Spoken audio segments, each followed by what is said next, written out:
We are joined via telephone by former New York City Police Commissioner Bernie Kerik. And also we'll continue our conversation with former CIA analyst Fred Fleitz.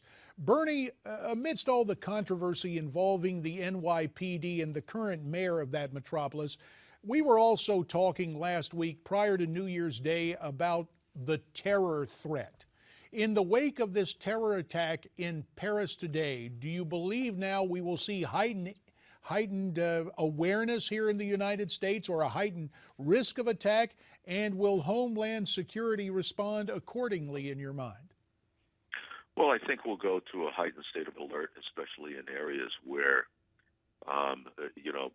people have published anything against Islam or something of that nature. In this attack, as I said a couple weeks ago, JD, and I continually say, no one should be surprised by this. No, I heard the French president say earlier today that France was in a state of shock at the act and the barbarity of the act. And I understand that, but don't be surprised. Don't be surprised it happened in France.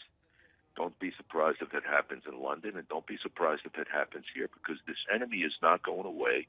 They're here to stay. This attack in France was an attack on liberty, democracy, freedom of speech, freedom of expression. And if they do it in France, they're going to do it here. And these attacks this attack specifically is no different than we've seen in Afghanistan, Syria, Iraq, or anywhere else in the Middle East. So these are things we have to be prepared for. New York City has been the victim of two of the most substantial terror attacks in world history, number one. And number two, we've had 13 attempts over the last 13 years to attack us again right here in New York City. So at the end of the day, this is something we have to be prepared for. And I think the key behind preventing these attacks is intelligence, and nobody knows that better than Fred. If you're not on top of these groups, if you don't, saturate them with operatives and get inside them, you're not going to know they're coming. And if you don't know they're coming, this is what we're going to see in the future. Let's turn now to Fred Fleitz. Fred, you just heard Bernie with a historical recitation of New York being a target. I think people here in the United States wonder, would the next attack be on any town USA?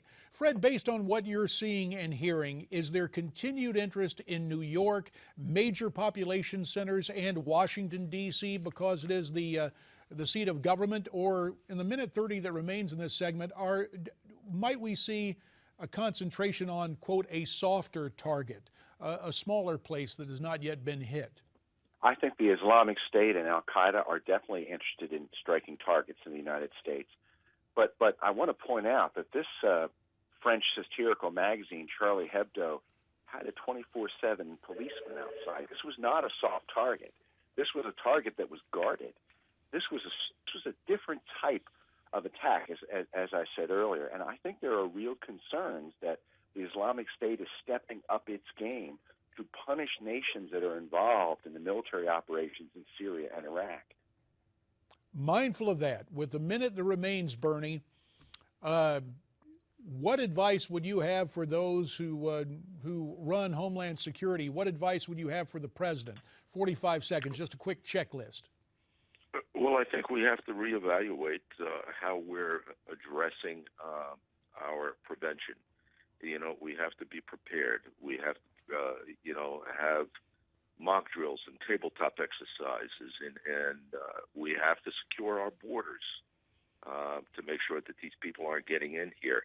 There's been major increases in the number of radical Islamic operatives in France, in England, and I don't see any different that's going to come here or be here in the future. These are things we have to be prepared for.